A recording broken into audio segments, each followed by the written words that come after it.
1 Samuel 8. And it came to pass, when Samuel was old, that he made his sons judges over Israel.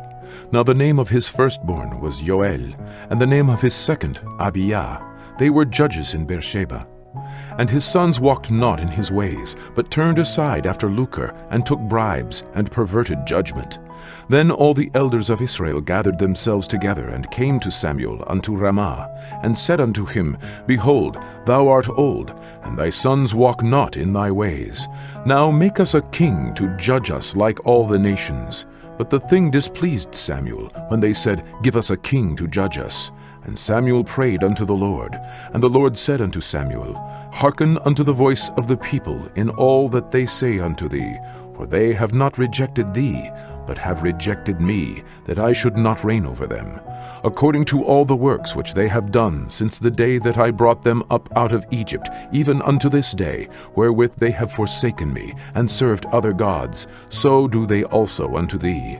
Now therefore hearken unto their voice, howbeit yet protest solemnly unto them, and show them the manner of the king that shall reign over them. And Samuel told all the words of the Lord unto the people that asked of him a king. And he said, This will be the manner of the king that shall reign over you. He will take your sons, and appoint them for himself, for his chariots, and to be his horsemen, and some shall run before his chariots. And he will appoint him captains over thousands, and captains over fifties, and will set them to ear his ground, and to reap his harvest, and to make his instruments of war, and instruments of his chariots. And he will take your daughters to be confectionaries, and to be cooks, and to be bakers. And he will take your fields, and your vineyards, and your olive yards, even the best of them, and give them to his servants. And he will take the tenth of your seed, and of your vineyards, and give to his officers, and to his servants. And he will take your men servants, and your maidservants, and your goodliest young men, and your asses, and put them to his work. He will take the tenth of your sheep, and ye shall be his servants. And ye shall cry out in that day because of your king which ye shall have chosen you, and the Lord will not hear you in that day.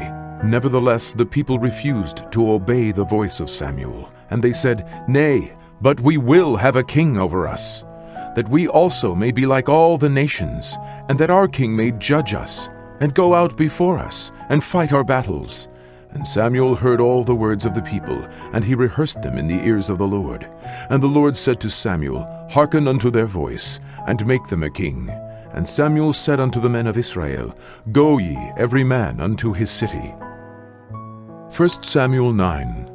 Now there was a man of Benjamin, whose name was Kish, the son of Abiel, the son of Zeror, the son of Bechorath, the son of Aphiah, a Benjamite, a mighty man of power. And he had a son whose name was Saul, a choice young man, and a goodly. And there was not among the children of Israel a goodlier person than he. From his shoulders and upward he was higher than any of the people. And the asses of Kish, Saul's father, were lost. And Kish said to Saul his son, Take now one of the servants with thee, and arise, go seek the asses. And he passed through Mount Ephraim, and passed through the land of Shalishah, but they found them not. Then they passed through the land of Shalim, and there they were not. And he passed through the land of the Benjamites, but they found them not. And when they were come to the land of Zuph, Saul said to his servant that was with him, Come, and let us return, lest my father leave caring for the asses, and take thought for us.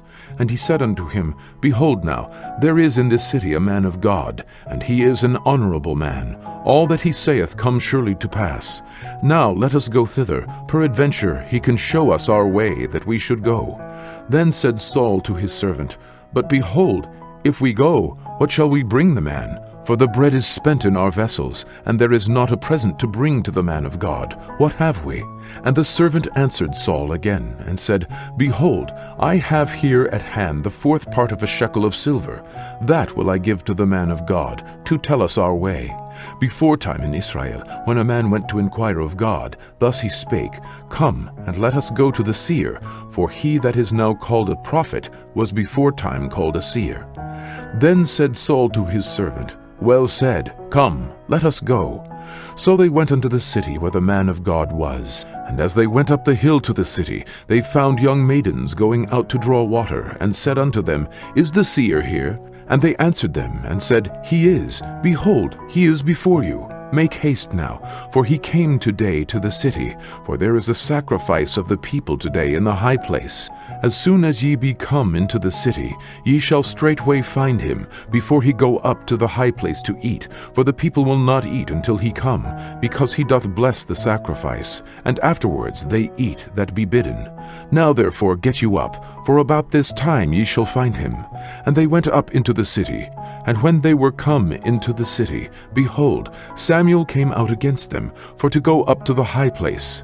Now the Lord had told Samuel in his ear a day before Saul came, saying, Tomorrow about this time I will send thee a man out of the land of Benjamin, and thou shalt anoint him to be captain over my people Israel, that he may save my people out of the hand of the Philistines. For I have looked upon my people, because their cry is come unto me.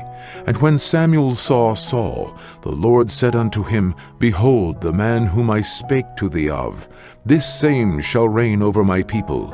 Then Saul drew near to Samuel in the gate, and said, Tell me, I pray thee, where the seer's house is. And Samuel answered Saul, and said, I am the seer.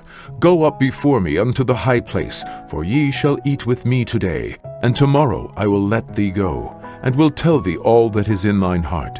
And as for thine asses that were lost 3 days ago, set not thy mind on them, for they are found.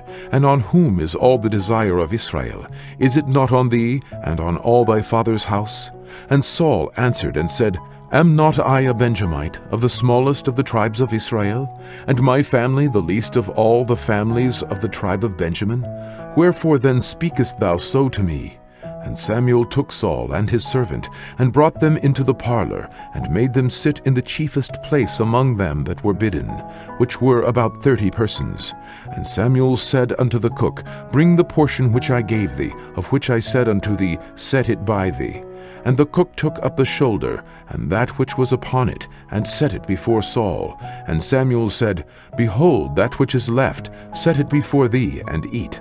For unto this time hath it been kept for thee, since I said, I have invited the people. So Saul did eat with Samuel that day.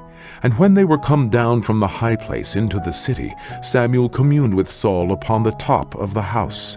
And they arose early. And it came to pass about the spring of the day, that Samuel called Saul to the top of the house, saying, Up, that I may send thee away. And Saul arose, and they went out, both of them, he and Samuel, abroad. And as they were going down to the end of the city, Samuel said to Saul, Bid the servants pass on before us. And he passed on. But stand thou still a while, that I may show thee the word of God.